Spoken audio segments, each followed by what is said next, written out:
sua revisão aqui, conceitos importantes para você estudar para o Enem. Hoje a gente vai falar sobre as constituições do Brasil. A gente vai passar aí pelas características das 7 constituições do nosso querido Brasil, certo? Eu sou Pedro Renó, professor, estou aqui com vocês com... Tem um jeito manso que é só teu, é isso mesmo, eu estou aqui com vocês com todo o amor do mundo para começar essa nossa aula, a nossa revisão aí. Primeira coisa, vamos passar pelas 7 constituições do Brasil. O Brasil está na 7ª Constituição. Bom, primeira coisa que a gente precisa saber antes de estudar qualquer Constituição é entender conceitos. Existem constituições que são outorgadas e constituições que são promulgadas. Só para vocês entenderem, porque isso mostra o teor do momento. Estudar a Constituição é interessante porque você entende o contexto social do Brasil. Por isso que eu estou fazendo essa revisão aqui com vocês. Constituições outorgadas são constituições que são feitas de forma autoritária, não passam por assembleia, certo? Então guardou. Constituições promulgadas que passam por aprovação de assembleia, votação por assembleia, formação de assembleia constituinte, que é a assembleia que forma a Constituição. Independente do grau de democracia, do grau de liberdade democrática que existe naquela sociedade. Quando é outorgada, é o cara que vai lá e fez, o líder, o chefe de Estado foi lá e fez e não passou por votação. Conceito importante para vocês aqui agora, certo? Vamos então, agora, sabendo desses conceitos, vamos então falar sobre as constituições. Iniciando aí pela Constituição de 1824, que foi a Constituição do Império. O Brasil tinha acabado de se tornar independente em 1822, pelas mãos de Dom Pedro, que se coroou Dom Pedro I pela Constituição. Foi uma Constituição outorgada, foi feita de forma autoritária. Na verdade, ele inclusive teve a chamada Noite da Agonia. Existia uma assembleia para a formação de uma Constituição, mas essa Constituição que estava sendo formada tiraria poderes do Dom Pedro I. Ele cancelou a chamada Noite da Agonia, que quando ele cancela essa Constituinte de 1823, e em 1824 ele cria, basicamente sozinho com seu grupo de ministros, uma Constituição centralizada. Então ela é outorgada, não teve votação, foi ele que fez. Essa Constituição estabeleceu no Brasil a monarquia hereditária. Em caso de retirada, de abdicação ao trono de Dom Pedro I, como foi o caso que aconteceu, ou morte, assume teu filho mais velho, como foi o caso de Dom Pedro II. Teve aquele período regencial ainda, mas por direito seria Dom Pedro II. E foi estabelecido também o padroado. O padroado é a igreja subordinada ao Estado. O Dom Pedro I ele era o líder da igreja religiosa, da igreja católica no Brasil. O catolicismo era a religião oficial e Dom Pedro I era o líder dessa igreja. Ele poderia nomear e demitir bispos, definir salários, entre outras coisas. Poderiam ter outras religiões no Brasil nesse período? Poderiam. Só que o Estado definia a católica como oficial. E cultos públicos, só católicos. Outras religiões, só no âmbito privado. Era isso que definia essa Constituição. E o que essa Constituição é mais famosa é a chamada parte da divisão dos poderes. A gente sabe pela concepção iluminista de Montesquieu que existe uma divisão dos 3 poderes, harmônicos e independentes entre si. Executivo, Legislativo e Judiciário. No Brasil, isso aqui é uma herança de Portugal. Tá? Portugal tinha isso também. O Brasil estabeleceu os 4 poderes, porque tinha o Executivo, que é o chefe de Estado, nesse caso a monarquia hereditária de Dom Pedro, e o seu corpo de ministros. Existia o Legislativo, com o parlamento bicameral, 2 câmaras, deputados e senadores, que ou são eleitos pelo critério censitário, só quem tem renda, ou nomeados pelo imperador Dom Pedro. O Poder Judiciário, que também era nomeado pelo imperador, e o Moderador, que é o 4º poder, que Dom Pedro poderia ultrapassar todos os outros poderes e governar sozinho se precisasse. Fechar a Assembleia, fechar o Poder Judiciário e passa a governar sozinho. Então é uma Constituição centralizadora e autoritária. Em 1891, a gente falou isso na revisão de República Oligárquica, de Primeira República, foi estabelecida a primeira Constituição republicana, é a segunda do Brasil e a primeira republicana, que justamente agora, num período de república, tenta apagar ou excluir toda aquela influência monarquista que existia no Brasil. Essa Constituição foi promulgada, significa que foi votada em assembleia, e aí ela tenta acabar com os resquícios coloniais ou imperiais brasileiros. Exemplo, foi instituído o casamento civil no Brasil, agora é república, não tem mais imperador. O casamento civil quer dizer que o casamento religioso ele deixa de ser o mais importante. Agora, o casamento ele precisa ser estabelecido numa lei jurídica, é jurídico no Brasil, casamento civil. Estabelecido o Estado laico, significa que o Estado ele pode escolher sua própria religião, mas ele não pode impor essa religião a outras pessoas. Esse é o Estado laico. Você pode ter a religião com liberdade de culto, porque acabou o período do Império, a monarquia brasileira, que era católica. E o critério do voto é o critério que mais chama a atenção dessa Constituição. Foi estabelecido o voto para maiores de 21 anos de idade, independente da renda. Agora não é mais o critério censitário, é o voto direto. As pessoas, os homens com maiores de 21 anos de idade, vão votar.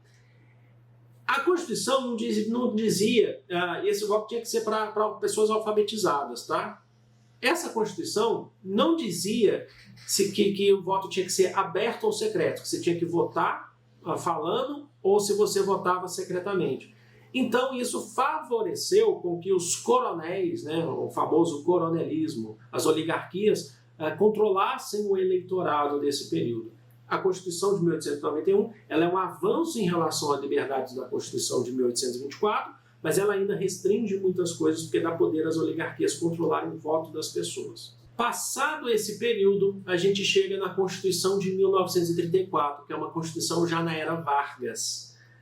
Ela tenta avançar em relação à Constituição de 1891, corrigindo questões importantes. Ela foi uma Constituição promulgada, feita durante o período provisório de Getúlio Vargas, em 1934, e ela é o resultado de uma pressão política de grupos brasileiros que queriam logo uma Constituição que desse mais direitos.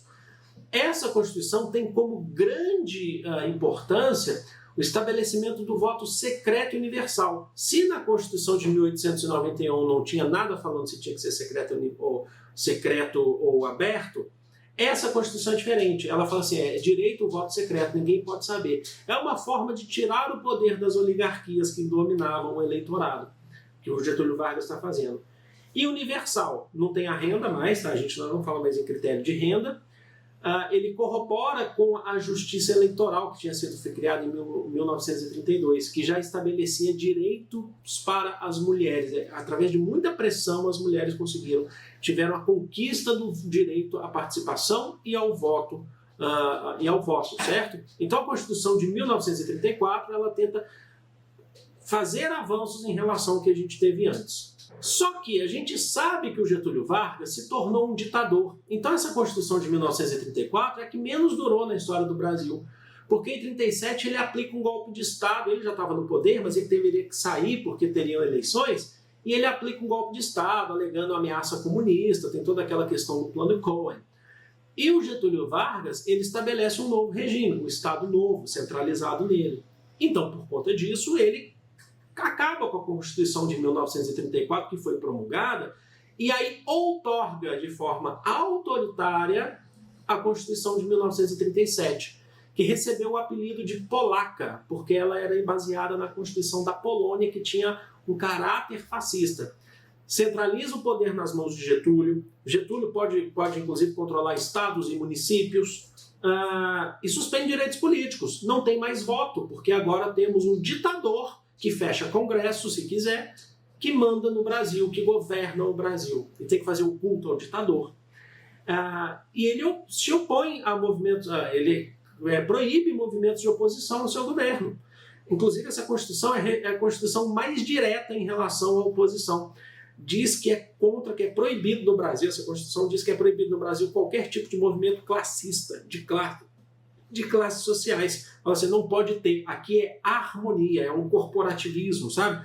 Tem que pensar no Brasil como um todo, e viva Getúlio Vargas. Então essa Constituição, ela meio que acabou com a Constituição de 34, que era mais aberta, e centralizou nas mãos do Getúlio Vargas. Só que a famosa era Vargas acaba, pós Segunda Guerra Mundial, acaba, Vargas ele é retirado, ele sai por um golpe de Estado, na verdade, para iniciar um novo processo. A gente vive agora um processo que a gente chama de República Liberal, que é um processo onde volta-se a democracia ao Brasil, né? Ou, na verdade, se a gente falar volta, quer dizer, o Brasil já teve mais restrita, aqui amplia, né?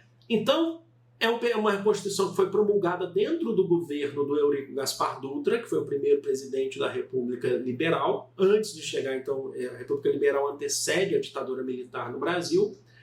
E ela tenta resgatar a Constituição de 1934, que quase não ficou vigente. Então, ela estabelece de novo o voto secreto e universal. Aqui não há mais discussões sobre mulheres votarem ou não. As mulheres vão votar, colocou a Constituição agora, se for em democracia, as mulheres com direito à participação política, estabelece mandatos presidenciais de 5 anos, mandatos, e não tem reeleição, tá? Reeleição é algo que é novo, que vem só na última Constituição.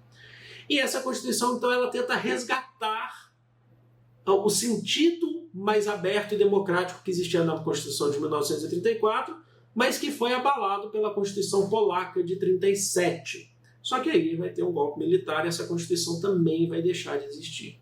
Sim, porque em 1967, na verdade, 67 e 69, porque 67, já dentro do regime militar brasileiro, foi estabelecido o ato institucional número 4, que é o ato institucional. Os militares eles faziam atos institucionais, leis que não passavam por aprovação do Congresso. Em 67, estabelece o ato institucional número 4, que os militares anunciam a elaboração de uma nova Constituição que vai legitimar o poder deles, porque não existia uma Constituição. Eles estavam no poder desde 64, mas a Constituição ainda era a Constituição de 46, democrática e liberal. Então eles fazem essa nova Constituição em 67, mas ela recebe várias emendas para ficar no modelo definitivo dela, que vai ser até 1969, né, quando ela vai ser pronta mesmo. É um governo militar e ela tira as liberdades individuais também. Agora, é importante, essa Constituição é motivo de debates, porque se você ler essa Constituição, ela está escrita que ela foi promulgada em Assembleia Nacional. Porém, historicamente, aí eu tenho que falar para vocês enquanto professor, o que está escrito não representa necessariamente o que se faz de análise histórica dessa Constituição. E eu tenho que falar para vocês, inclusive, como que pode ser cobrado. Porque essa Constituição, ela foi aprovada em Assembleia, sim, só que numa Assembleia onde só existia situação do governo. Significa que só poderiam ter em Assembleia pessoas que aprovavam o regime militar. Então, historicamente e sociologicamente, a gente a define como uma Constituição outorgada. Apesar de estar escrito nela promulgada, a gente a define como outorgado, porque foi feita de forma autoritária, porque teve Assembleia, mas uma Assembleia onde só existiam representantes do governo para votar, só era permitido ser representante do governo. E ela retira direitos políticos. É uma ditadura, não se pode mais votar para presidente. Então ela tira, faz eleições indiretas. O próprio Congresso que vai escolher os representantes do Brasil. Ou seja, vocês percebem que a Constituição, como ela é um resultado, as Constituições elas são resultado de um acúmulo de interesses políticos, sociais e econômicos de um determinado grupo. Então elas mostram para a gente um contexto, elas contextualizam, por isso que é interessante estudar as Constituições. E por fim, passada a ditadura militar, a gente entra na nossa Constituição atual, que é de 1988. É uma Constituição que tenta dar uma resposta à ditadura, direta à ditadura, e ampliar o conceito de democracia no Brasil. É uma Constituição da Nova República, que vai de 1985 até os dias atuais. Essa Constituição é a maior do Brasil, ela recebe muitas emendas, ela é muito grande. E ela foi promulgada em Assembleia Constituinte, sob a liderança, a presidência da Câmara de Ulisses Guimarães. Ela recebeu o apelido de Constituição Cidadã, nossa Constituição atual, então, ela tem o nome de Constituição Cidadã, porque ela amplia os direitos das minorias no Brasil. Ela estabelece voto secreto e universal, volta-se o voto secreto e universal, agora para pessoas com 18 anos ou mais, se você tiver 16 ou 17, o voto é facultativo, Estabelece o voto para os analfabetos, o direito ao voto facultativo dos analfabetos, a primeira vez na história, e define, quando a gente fala que ela chama Constituição Cidadã, porque olha só que interessante, racismo no Brasil se torna crime inafiançável, o racismo jurídico. Quando uma pessoa negra, por exemplo, dá um exemplo, é proibida de entrar dentro de uma loja, isso é que estabelece uma regra, uma lei dentro dessa loja, uma norma dentro dessa loja, é crime inafiançável, entendeu? Não pode. Tortura é crime inafiançável, porque isso é uma resposta direta à ditadura militar, o que aconteceu nos anos de chumbo, nos anos da ditadura militar, que a tortura estava liberada, basicamente, não se tinha nenhuma regra que falava contra a tortura. E essa Constituição também protege, dá ao poder, à União, o poder de proteção às terras indígenas e quilombolas, para preservar a cultura das pessoas. Então, essa Constituição, a gente está dando alguns exemplos em relação à mudança em outras, mas essa Constituição é muito ampla. A Constituição de 1988, ela vem até hoje com emendas, mas ela é uma Constituição dentro do conceito da República Democrática, da nova República, que é um período que a gente vive, que é um período de democracia, de liberdades individuais e por aí vai. Espero que vocês tenham entendido. Contextualizem as Constituições, viu? Beijo. Olá pessoal, sou o professor Grote de Geografia e Atualidades aqui da plataforma do professor Ferreto. Vamos ao segundo momento das nossas dicas para a prova do Enem. Lembrando, revisar conceitos é importante e também as diferentes linguagens utilizadas pela prova. Parte então para a nossa revisão, segunda parte, Ciências Humanas, Geografia. Bom, moçada, vamos lá. Vamos lembrar aqui primeiro, nas Ciências Humanas, a parte de demografia. Lembre, era para ter ocorrido o censo em 2020. Passou para 2021, 2022. Então, o fato de não ter ocorrido, mesmo assim, vai trazer para a prova indicadores demográficos, mostrando a importância deste retrato da população brasileira. A China acabou de realizar seu censo também em 2020. Então vamos lembrar de alguns dados importantes, começando pela projeção da população brasileira, que está lá no site do IBGE. 213 milhões de habitantes, o sexto país mais populoso do planeta, porém pouco povoado. Veja, a população do Brasil tem hoje a menor taxa de crescimento da sua história. Então ela continua crescendo e vai crescer até 2047. A partir de 2048 começa a declinar. Esta informação é muito importante. Para lembrarmos de como funciona esse crescimento, vamos observar. O crescimento vegetativo é a diferença entre a taxa de natalidade menos a taxa de mortalidade. Este saldo é o crescimento vegetativo e temos o menor índice já calculado pelo IBGE. Também cabe lembrar a taxa de fecundidade ou fertilidade, que é o número de filhos por mulher. Mesmo não fazendo parte do crescimento vegetativo, caminha junto com a natalidade. Se temos mais nascimentos, temos mais filhos por mulher. Se temos mais filhos por mulher, temos mais nascimentos. Então, por que temos menos filhos? É o mesmo que perguntar por que reduziu a taxa de natalidade. Tudo bem? Vamos lá observar alguns indicadores. Veja, esta é a clássica transição demográfica, onde o Brasil, até a década de 1940, estava na fase chamada primitiva, onde a natalidade era muito elevada, mas a mortalidade também. Nascem muitos, mas morrem muitos, o crescimento é baixo. Só que quando começa o processo de urbanização, cai primeiro a taxa de mortalidade, o que gera a chamada explosão demográfica, que o Brasil vivenciou aí, sobretudo, entre os anos 50 até os anos 90. Hoje o Brasil está no momento de redução da taxa de natalidade. Aqui está o Brasil. Por isso, temos as menores taxas de crescimento já registradas pelo IBGE, que vou aqui mostrar para vocês. Tudo bem? Não chegamos na fase moderna, que é a fase dos países ricos que já concluíram esta transição. Tudo bem? Então vamos avançar aqui um pouquinho mais e entender a realidade brasileira. Observe. Censo a censo. Opa, temos um dado histórico aqui. Primeiro censo, 1872. Alguma vez não houve censo? Sim, 1910 e 30, devido a questões políticas como a Revolução de 30. Tivemos um crescimento extraordinário nesse momento, entre as décadas de 50 até 90, E agora, veja, o ritmo está declinando. Vamos crescer até 2047 e depois começaremos a reduzir o nosso índice de crescimento. O IBGE foi criado em 1936, então o primeiro censo do IBGE foi em 1940. Tudo bem? Então a população continua crescendo, mas num ritmo cada vez menor. Veja como o Enem já explorou essa temática nesta linguagem do gráfico. Observe. Número de filhos por mulher em 1960 no Brasil, 6 filhos por mulher. No último censo, 2010, 1,9. Hoje as projeções indicam 1,7. O que isso implica? Ter menor taxa de fecundidade. Olha o que a questão pedia. Vamos ver o comando. O processo registrado no gráfico gerou a seguinte consequência demográfica: decréscimo da população absoluta. A população já está diminuindo? Não, cresce em ritmo cada vez mais lento, que é o que diz a letra B. Redução do crescimento vegetativo. Professor, mas eu não consigo ver no gráfico o crescimento vegetativo. Não tem a natalidade e a mortalidade. Mas se você tem um menor número de filhos por mulher, você está crescendo cada vez menos até 2047. Tudo bem? Então está aqui o gabarito.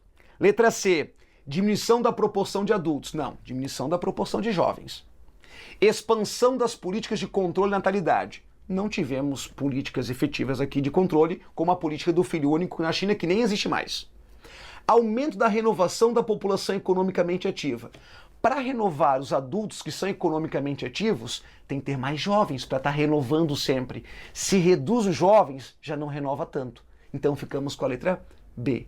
Vejam, não é explícito ali, né, por que reduziu a fecundidade, e sim qual a consequência disso. Então, muito atento à problematização feita no comando da questão. A nossa pirâmide etária demonstra isso. Veja, temos os jovens na base, 0 a 14 anos, os adultos 15 a 64 e os idosos acima de 65.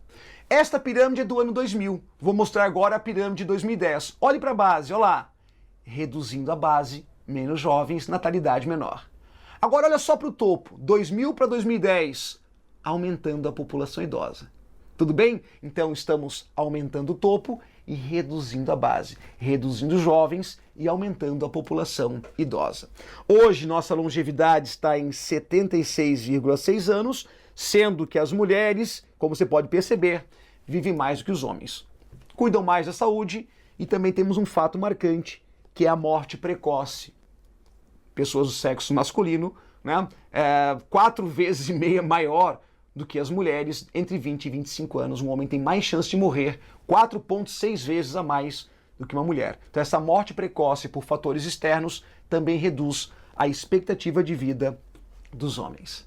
Muito bem. Outra questão legal é como avaliamos a qualidade de vida. Não pode ser só pela renda. Temos que observar também a saúde, com a longevidade. A renda também é importante, obviamente, e os indicadores de educação. Chegamos assim ao IDH, que no último IDH o Brasil ficou em 84º lugar.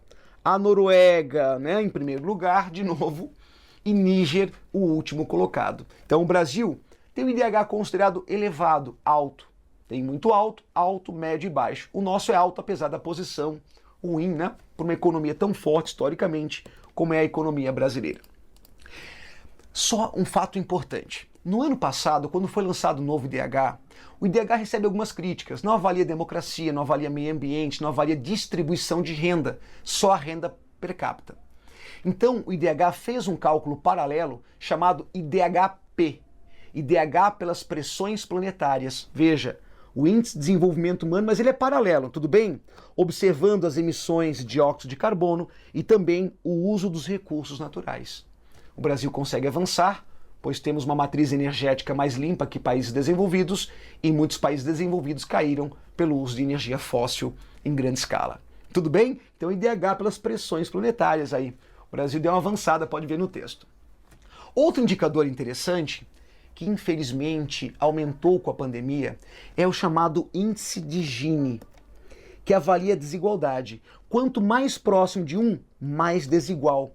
Então o Brasil, que teve crescimento econômico ali nas décadas de 60, 70, 80, mas esse crescimento econômico foi pautado em desigualdade, em aumento da desigualdade num país já desigual.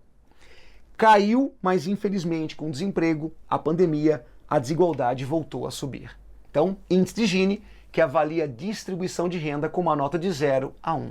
0 é igualdade, 1 a desigualdade total. Ninguém tem 1 ou 0, mas, né, infelizmente, nossa notinha aumentou aí no índice de Gini. Outra questão legal, a geografia urbana. A cidade informal e a cidade formal.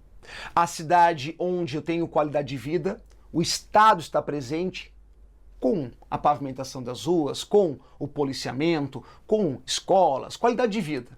E a cidade informal, onde o Estado não costuma estar presente como deveria. E aí estas áreas acabam sendo dominadas pelo crime organizado, sejam as milícias, sejam os traficantes, que atuam nesta cidade informal, onde a propriedade urbana é uma mercadoria. Quem pode pagar terá qualidade de vida nesta segregação socioespacial que vivenciamos. E acaba virando áreas mais violentas pela ausência do Estado no sentido mais amplo, educação, policiamento e segurança também, obviamente, não só no confronto com grupos criminosos, mas uma presença permanente. O povo também quer ter segurança nestas comunidades. Bom, migrações nacionais e até internacionais é sempre um tema importante.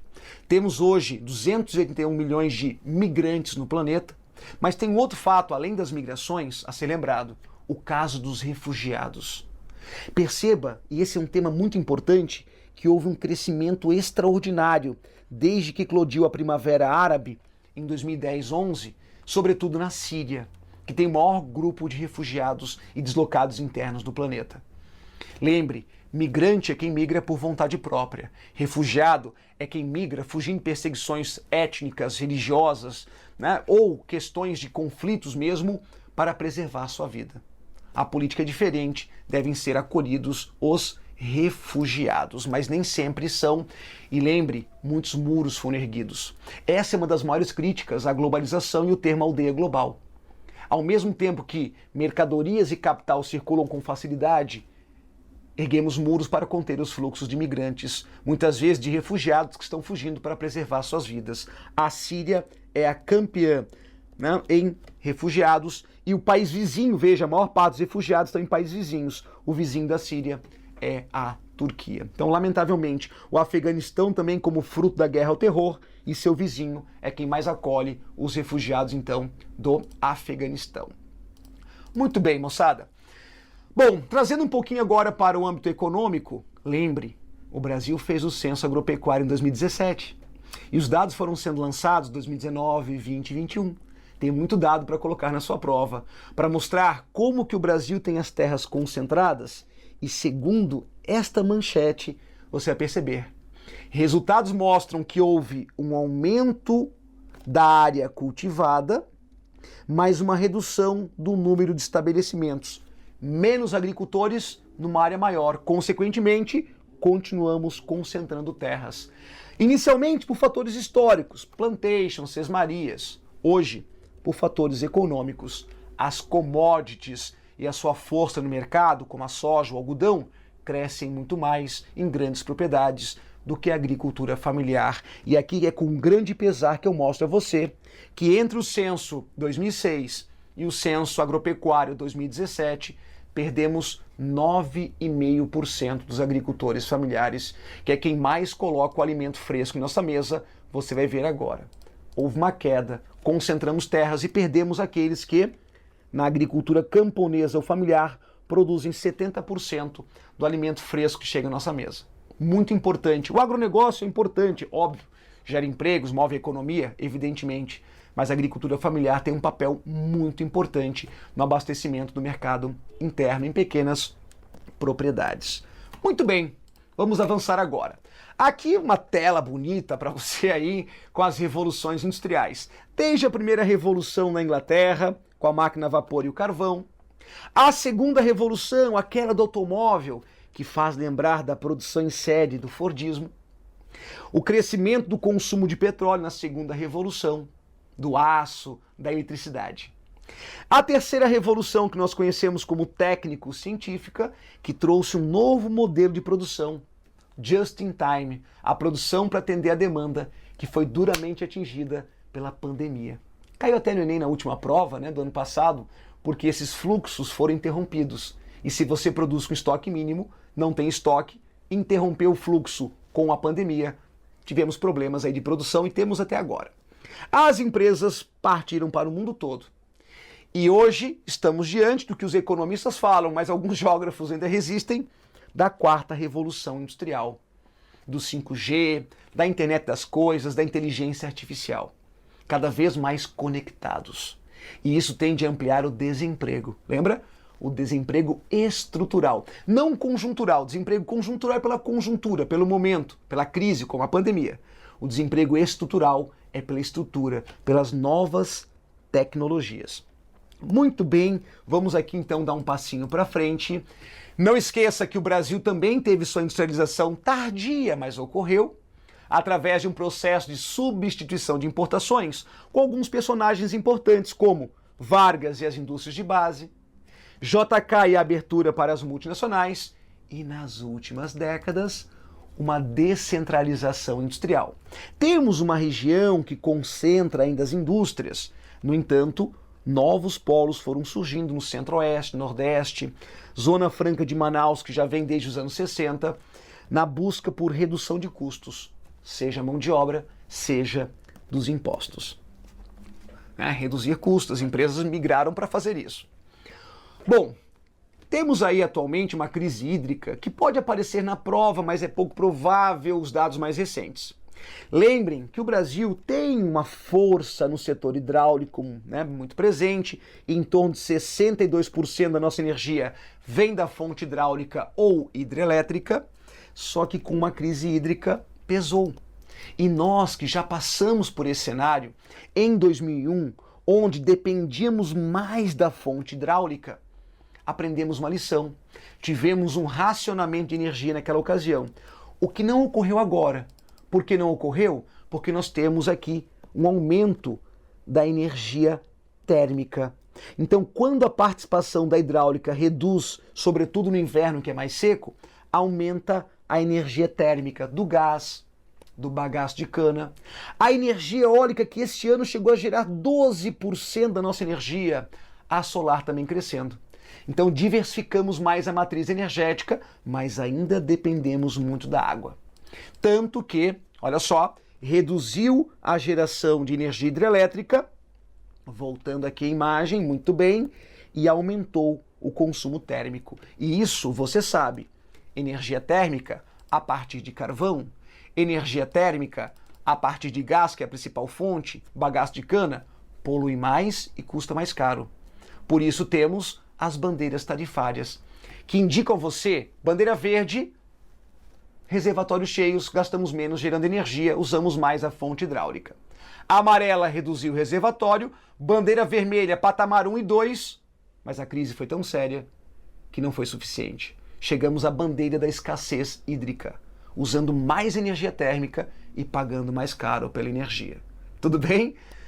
Bom, no setor de transportes, você já sabe que o Brasil tem uma dependência rodoviarista excessiva. Quando você vê o Japão, países da União Europeia usarem bastante a rodovia, são países de pequena extensão. E a rodovia é muito boa para a pequena extensão. Nosso país interiorizou a economia, produzimos muita soja no Mato Grosso, algodão, carne bovina, milho. E para escoar do Mato Grosso até os portos é uma longa distância. E fizemos em grande parte pela rodovia. Esse é o nosso erro, né? Temos uma dependência rodoviária muito elevada. Além disso, se analisarmos os mapas das ferrovias americanas, estadunidenses e o mapa das ferrovias brasileiras, você percebe que numa colônia de povoamento, o objetivo era integrar o mercado interno. Em colônias de exploração, países subdesenvolvidos, o objetivo é produzir, exportar, não havendo uma integração efetiva da malha ferroviária. Estamos concluindo agora a ferrovia Norte-Sul, né, que é um importante para a integração nacional, mas agora, começou nos anos 80 o projeto. Então temos muito a mudar, né, moçada? Falta integrar mais os sistemas de transportes. Bom, fazendo uma breve síntese agora do cenário geopolítico, lembre da grande mudança. Da Segunda Guerra até a queda do Muro de Berlim, vivíamos este cenário que você está vendo aí. A velha ordem mundial, a ordem da Guerra Fria. O mundo dividido em leste e oeste, e o Muro de Berlim como símbolo desta divisão. Partimos para uma nova ordem mundial, que deixou de ser bipolar e passou a ser multipolar. A Guerra Fria perde espaço para a globalização. Os fluxos que seguem pelo planeta de capital, de mercadorias, de informações, sem precedentes. O neoliberalismo ganha força, até porque vamos pregar abertura econômica, privatização de empresas, Estado mínimo, atendendo também a esses capitais que circulam pelo planeta todo. Surgem os blocos econômicos, é um novo cenário de um mundo multipolar.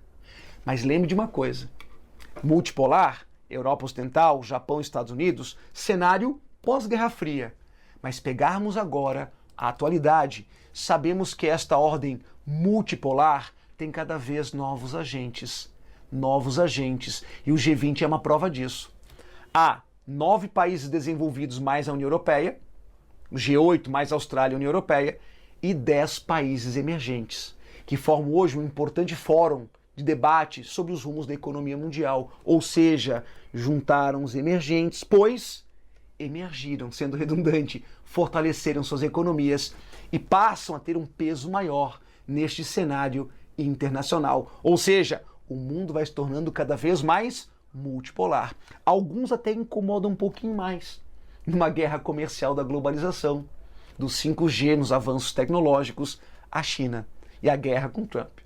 É um bloco muito forte, não é bloco econômico, é um grupo político, diplomático que debate os rumos da economia mundial. Não é bloco econômico, nem G8, nem G20, nem BRICS. Cuidado, hein? Vamos lá, fique atento.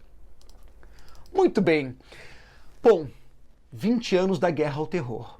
Por mais que o Enem não cobre o que aconteceu agora, recentemente, é um cenário que se construiu nas últimas 2 décadas.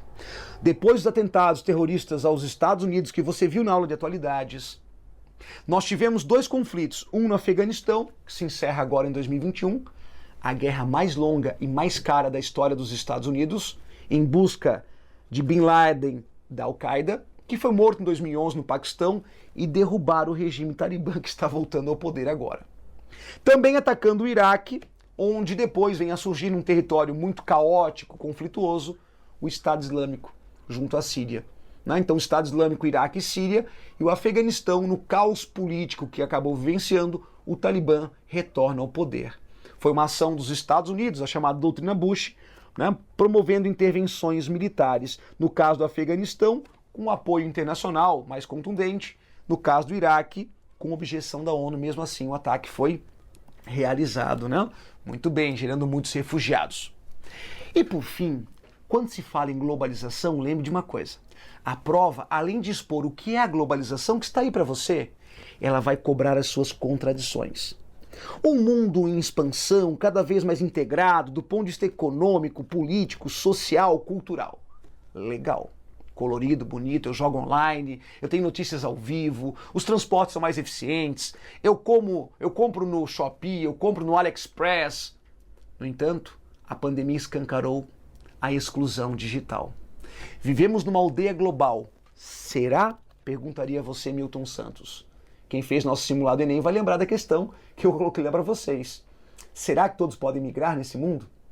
Veja, 21% dos brasileiros, segundo pesquisa divulgada em 2021, não têm acesso à internet. Enquanto estamos discutindo o 5G, não têm acesso à internet. Como poderiam fazer o teletrabalho, ou o home office, como chamamos também?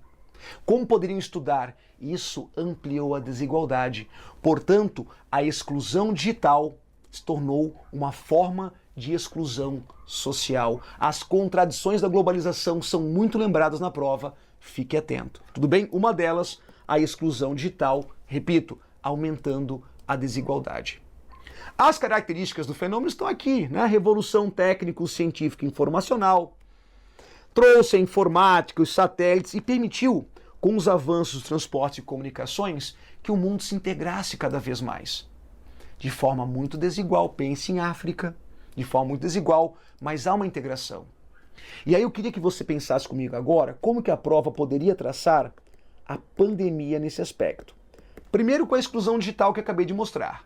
Segundo, os fluxos foram afetados. Países em lockdown. Hoje está faltando containers em muitos países para poder fazer o transporte. Então, com o toyotismo, aprendemos a produzir e comercializar com estoque mínimo.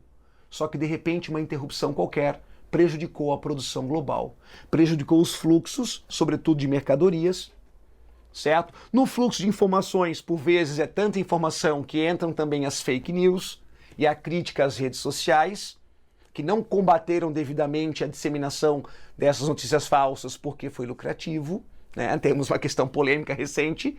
Seja um mundo que atua em rede. Nós estamos em rede. A Apple produz em mais de 40 países, em rede. Então tudo definido quanto produz, para onde vai. As redes foram afetadas porque os fluxos foram afetados. E lembrem, redes produtivas, redes de transporte, mas também redes criminosas, como o narcotráfico, ou grupos como o Estado Islâmico, que fez uso das redes também para disseminar seu ódio e tentar trazer novos adeptos ao seu radicalismo. Tudo bem, moçada? Então tá aí, a pandemia quebrou essa dinâmica dos fluxos e das redes que se estabeleceram com a globalização. Valeu então, uma boa prova, sigam convictos que farão a boa prova, atentos à informação, ao comando que problematiza a informação. Leia o comando e veja o que pede, o gráfico, o texto, a tabela, e você vai fazer uma grande prova, eu tenho certeza. Valeu, moçada. Tchau, tchau. Fala galera, tudo certo? Vamos falar aqui sobre alguns temas fundamentais para a nossa prova quando nós pensamos em ética e política. É claro, né, uma das áreas da filosofia mais cobradas no Enem. Acompanhem comigo então, porque nós temos muito conteúdo importante para revisar antes da prova desse ano. E quando nós falamos de política, não tem como nós fugirmos do Platão, não é mesmo, pessoal? Ele, que na sua obra A República de 380 a.C., vai nos trazer a primeira utopia do Ocidente. Uma utopia, nós sabemos, é um não lugar, é uma tentativa de criar uma cidade, não é isso? Um estado ideal aqui no campo das ideias, tá joia? Então o que é essa utopia que o Platão vai nos trazer? Ele diz para nós que o governo ideal deve ser uma aristocracia, ou melhor ainda, uma sofocracia. Quando nós falamos de aristocracia, aristo significa os melhores, ou seja, o governo dos melhores, e que para ele é a mesma coisa que dizer uma sofocracia, porque sofos significa sábios. Então, para ele, né, o governo ideal é o governo dos sábios, né? Isso, os filósofos deveriam ser reis, de acordo aqui com o Platão na sua República. E nós temos também, pessoal, que ir para a prova, lembrando que ele é um crítico da democracia. Então falou que ele defendia a democracia, incorreto. Não esqueçam que a democracia ateniense acabou condenando à morte o mestre do Platão, o Sócrates, não é? Por meio, então, da cicuta, não é? Um veneno que Sócrates foi obrigado a ingerir. Então é claro que o Platão, ele vê com muito maus olhos a democracia. Bom, mas nós temos também que falar, não é isso, do discípulo do Platão, do Aristóteles, que é o filósofo mais cobrado no Enem, disparado, né? Então nós temos que saber um pouquinho sobre a ética e também sobre a política do Aristóteles. O que é fundamental para a prova de vocês? Pessoal, a ética do Aristóteles, não é isso? Ela é uma ética teleológica, finalista, que tem um objetivo, e esse objetivo é a eudaimonia, ou seja, a felicidade. Ele vai dizer, então, que viver bem, é claro, que é buscar a felicidade. E como é que nós podemos fazer isso? Por meio de uma vida virtuosa, sempre escolhendo o justo meio e evitando os extremos. Como assim, professor? Vamos dar um exemplo que ele mesmo usa, que é muito conhecido, que é o caso da coragem. Então, a coragem é uma virtude, justamente porque ela é um meio entre dois extremos. Quando nós não temos coragem, ou seja, a falta da coragem, um dos extremos, nós chegamos à covardia. E se nós temos coragem demais, nós vamos para o outro extremo, que é a imprudência. Então, nós devemos evitar os extremos e escolher sempre o justo meio se nós queremos chegar à felicidade. Mas é claro que aqui nós estamos falando, pessoal, no campo individual. O que é que ele vai nos dizer agora, então, sobre a justiça? A justiça é agir de acordo com a sua natureza. Então, se no campo individual cada um busca a sua própria felicidade, e nós vimos aqui que esse conceito dele de justiça é agir de acordo com a nossa natureza, nós temos então que pensar agora como é que isso pode ser levado para o campo coletivo, ou seja, para a política. Então vamos falar um pouquinho também da da política aqui do Aristóteles, ele que enxerga o homem como um zoon politikon, um animal político. Então, se cair na prova de vocês que o homem é um animal político, que o homem busca a vida coletiva por natureza, é claro que isso está correto para o Aristóteles. Então, o homem, para o Aristóteles, ele só atinge o seu potencial máximo na vida coletiva. É claro, cada um, então, fazendo, né, se a justiça é agir de acordo com a sua natureza, cada um deve buscar aquilo para o qual tem maiores aptidões. E isso só é possível se outras pessoas fizerem, não é isso? As outras tarefas diárias e cotidianas para nós. Não tem como, por exemplo, alguém se dedicar à filosofia se não tiver alguém que esteja lá no campo plantando e produzindo alimento. Então, somente na vida coletiva o homem atinge o seu máximo potencial. E a vida coletiva para ele, pessoal, começa desde a família, vai, não é isso? Essas famílias elas se unem, formam as aldeias se unem e formam para ele a forma mais completa, não é isso, de Estado, que é a polis. Então veja, para o Aristóteles, tanto a família quanto a aldeia e a polis, elas são todas naturais, elas decorrem naturalmente da nossa natureza política, já que todo homem, não é isso, é um animal político.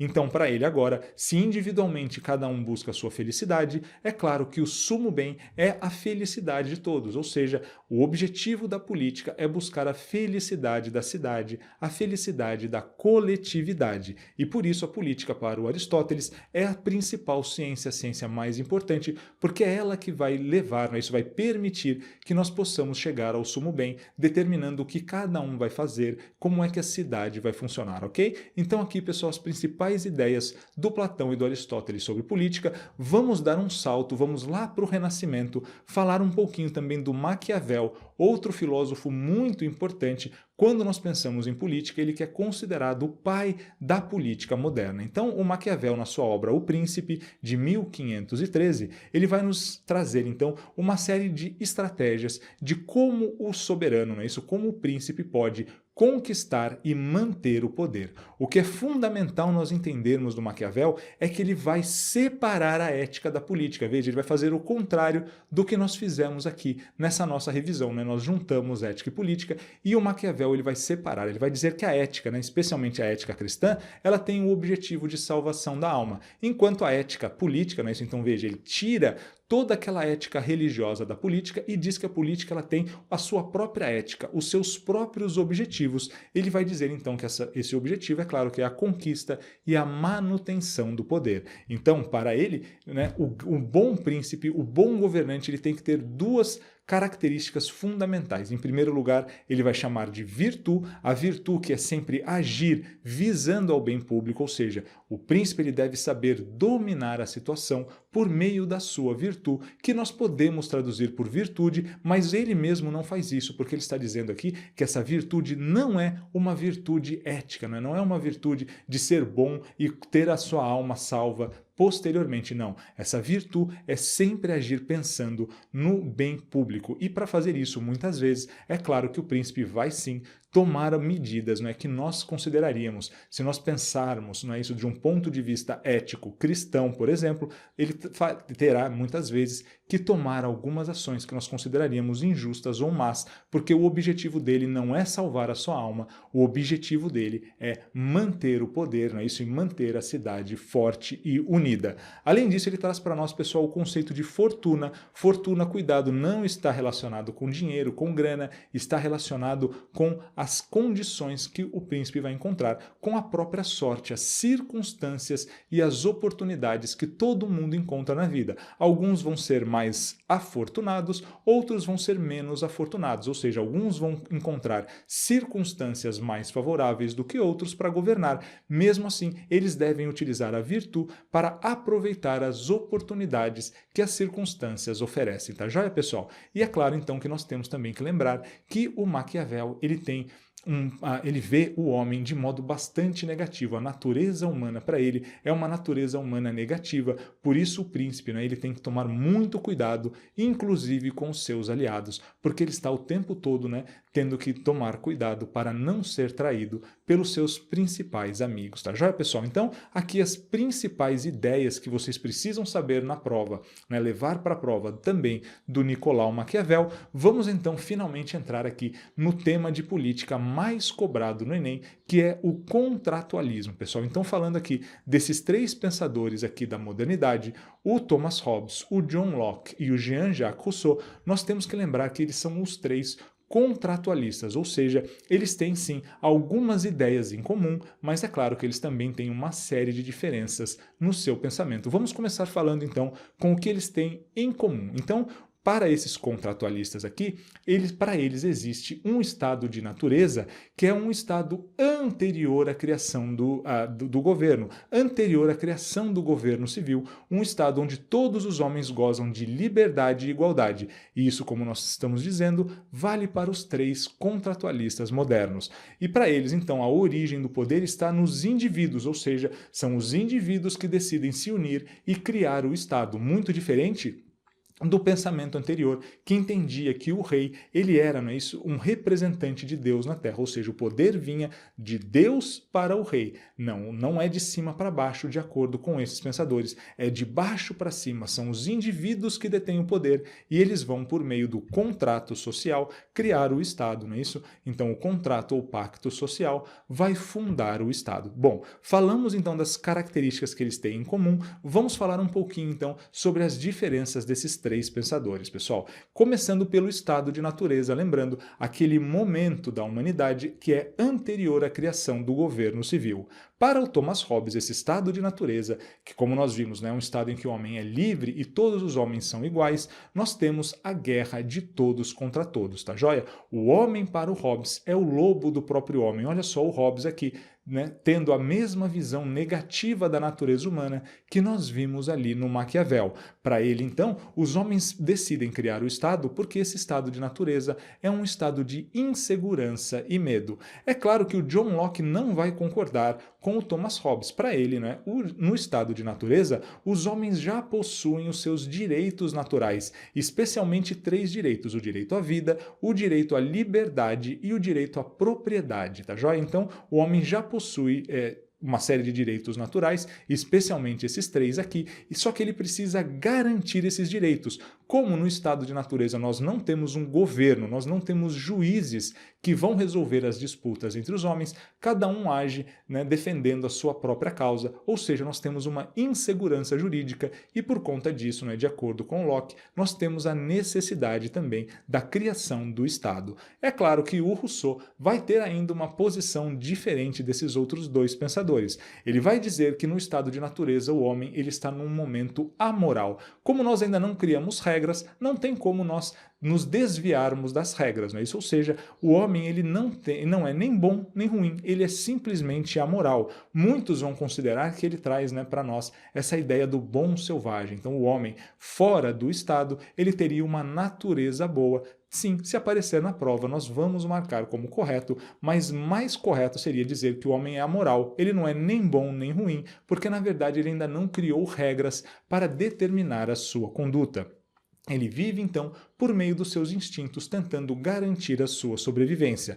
E é claro, né, pessoal, que ele vai ver de modo bastante negativo, o Rousseau, a propriedade privada. Ele vai dizer que a propriedade privada é a origem da desigualdade entre os homens. Então, a partir do momento que um homem diz que um pedaço de terra é seu, ele então vai criar, não é isso, a desigualdade. E nós teremos, então, o fim daquela igualdade que reinava no estado de natureza. Bom, falamos, então, para esses três autores aqui, como é aquele momento anterior à criação do Estado e qual será o Estado criado para cada um desses autores. Então vamos entender o que é que vai ser, não é isso, o contrato social de cada um deles. Para o Hobbes, pessoal, como nós tínhamos, né, insegurança e medo no estado de natureza, nós precisamos entregar a nossa liberdade para o soberano em troca de segurança. Nós teremos então a criação do Leviatã, do Estado absolutista. Ele entende que o soberano precisa de poder absoluto para poder garantir a segurança dos indivíduos, já que os indivíduos, né, viviam numa guerra de todos contra todos no estado de natureza. O John Locke vai dizer o seguinte: bom, se os homens já tinham uma série de direitos naturais no estado de natureza, eles precisam agora ter o que? Garantias de que esses direitos serão respeitados. Então nós precisamos de um estado liberal que vai garantir os direitos naturais dos cidadãos. Para ele, então, o melhor estado é a monarquia constitucional, do mesmo modo, né, que ele conhecia na Inglaterra, então aquela monarquia que é dominada pelo parlamento, onde o rei se submete ao parlamento, porque aqui sim nós teríamos um Estado liberal que existiria para garantir os direitos naturais dos homens. E para o Rousseau, pessoal, bom, para o Rousseau, na verdade, nós precisamos de um novo contrato social. Como nós vimos, então, a propriedade privada, ela vai gerar desigualdade entre os homens. Esses homens agora vão querer manter o seu privilégio, eles vão querer manter a sua propriedade contra o restante dos homens. Eles vão se unir e eles vão formar um primeiro contrato social, que é aquele que existe hoje, não é? Que existia, claro, ali no século 17 e 18, que são os séculos em que o Rousseau vive, e ele vai dizer então que aquele Estado ele existia simplesmente para garantir os privilégios da elite. Ele quer então, que ele defende a criação de um novo pacto social, não é, que agora sim vai respeitar a vontade geral, a vontade de todos, e não um Estado como esse que existe, que foi criado apenas para defender os privilégios dos mais ricos. Ele vai então vai defender, não é isso? Vai propagar a existência e a criação de um Estado democrático com uma democracia participativa, onde todos, né, vão ali dar a sua opinião no mesmo modelo que nós tínhamos, por exemplo, lá na Atenas, não é isso? Na Grécia Antiga, onde os homens eles vão à praça pública, vão dar a sua opinião sobre a melhor forma de conduzir o Estado. Falamos então, pessoal, sobre as principais características do contratualismo moderno, mas existe mais um filósofo contratualista que está sendo cobrado com recorrência no Enem, que é o John Rawls, ele que agora é um contratualista contemporâneo, né, já do século XX. Então ele vai dizer o quê, pessoal? Ele vai trazer para nós uma ideia, um critério de justiça como equidade, equidade no sentido de igualdade. Então, para ele, justo é tudo aquilo que promove a igualdade entre as pessoas, é tudo aquilo que o Estado faz para garantir que as pessoas tenham efetivamente igualdade, não apenas uma igualdade, não é isso no papel, mas uma igualdade na prática, tá joia? Então ele vai trazer para nós um contrato social que tem uma série de semelhanças com aqueles contratualistas modernos. Ele vai defender que os homens, para criar, né, esse contrato social, eles deveriam partir de uma posição originária. É claro que nós estamos falando do estado de natureza que aqueles pensadores modernos defendiam. Essa posição originária, de acordo com o John Rawls, ela deveria estar coberta pelo véu da ignorância. O que significa isso? As pessoas, então, antes da criação do Estado, elas deveriam ser iguais, né, plenamente iguais, igual nós vimos no estado de natureza do Hobbes, do Rousseau e do John Locke, e essa igualdade ela deveria também estar somada ao desconhecimento da posição que cada um de nós ocupará nesse Estado que será criado. Desse modo, nós vamos criar um Estado onde nós teremos o máximo de igualdade possível, porque nós não saberíamos, né, antes da criação desse Estado, onde é que nós nos encontraríamos, se nós seríamos ricos ou pobres, se nós seríamos velhos ou jovens, saudáveis ou doentes. Então nós criaríamos um Estado que, independentemente de onde nós caíssemos, né, nós teríamos justiça, nós teríamos igualdade. Por isso esse conceito de justiça como equidade que o John Rawls nos traz. Para ele, então, esses homens aqui, na hora de criar o Estado, se eles estiverem nessa condição originária, eles vão escolher sempre a partir de princípios universais de justiça, princípios que são determinados unicamente pela nossa razão, né? Isso então é uma moral autônoma e racional, do mesmo modo que nós vimos em Kant. Mas, professor, nós não vimos em Kant ainda a sua moral, a sua ética. Então vamos falar, porque também é um tema muito cobrado aqui no Enem,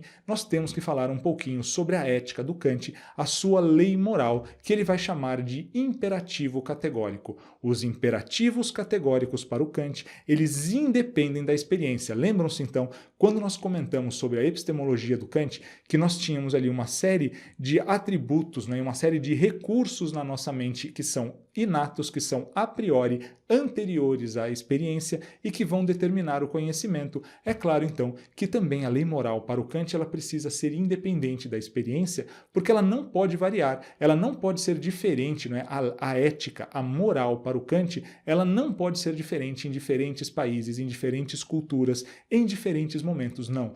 Todos nós, se nós investigarmos aqui a nossa razão autonomamente, nós vamos chegar aos mesmos princípios universais de justiça, aos mesmos imperativos categóricos que qualquer outra pessoa. Então, esses imperativos categóricos, né, a lei moral do Kant, eles são guiados pela nossa razão pura. Então, independentemente da experiência, somente por meio da nossa razão autônoma, nós seremos capazes de saber o que é o certo e o que é o errado. Por isso, né, os imperativos categóricos, eles são necessários e universais, valem sempre para todo mundo. E eles são também um fim em si mesmos. Então, quando nós falamos aqui dos imperativos categóricos, eles não são meios para nós atingirmos a felicidade, por exemplo, como queria o Aristóteles. Não, eles são um fim em si mesmos. Nós devemos fazer a coisa certa simplesmente porque é certo, de acordo com o Kant. Então ele vai dizer, por exemplo, que nós não vamos roubar, não porque nós queremos evitar ser presos, não porque se nós roubarmos nós vamos ser punidos. Não, nós não vamos roubar porque roubar é errado e todo mundo sabe disso. Mas professor, será que todo mundo sabe disso? Será que os ladrões, eles não acham que roubar é certo? Não. O Kant vai dizer que todo mundo sabe que roubar é errado porque um ladrão, ele mesmo não gostaria de ser roubado. Ou seja, ele sabe que aquilo que ele faz prejudica o outro, tá joia, pessoal? Então, como é que nós fazemos, né, de acordo com o Kant, para descobrir quais são os imperativos categóricos? Ele vai trazer para nós 3 fórmulas para nós descobrirmos os imperativos categóricos, mas a primeira delas é a mais importante para nós conhecermos, né, é a mais cobrada em prova, que é o critério da universabilidade, pessoal. A universabilidade, então, significa justamente nós pegarmos a nossa ação individual e tornarmos essa ação universal. Então, no caso do ladrão, né, aquele que rouba, se ele pensar, e se todo mundo roubar, será que eu vou gostar? Então ele deve universalizar as suas máximas individuais e aí ele vai descobrir se aquilo que ele está fazendo, se aquilo que ele está defendendo é bom ou mal. Quem rouba, então, ele deve pensar, e se todo mundo roubasse o tempo todo? Eu gostaria de ser roubado? Não, eu não gostaria. Então, quando ele universaliza aquela ação, ele descobre que aquela não é uma ação boa, aquele não é um imperativo categórico. Na verdade, existe um imperativo categórico que diz para nós o seguinte, não roube, tá joia, pessoal? Então essas são as principais ideias da ética do Kant. Vamos comentar agora sobre um último autor que também tem agora uma grande recorrência no Enem, que traz para nós uma ética um pouquinho diferente. Ele que vai começar então criticando a tecnocracia, esse governo, não é isso, da técnica, esse governo da ciência. Ele vai dizer o quê? Que nós precisamos ter responsabilidade. Ele traz para nós o princípio da responsabilidade, aqui o Hans Jonas, que tem aparecido bastante no Enem.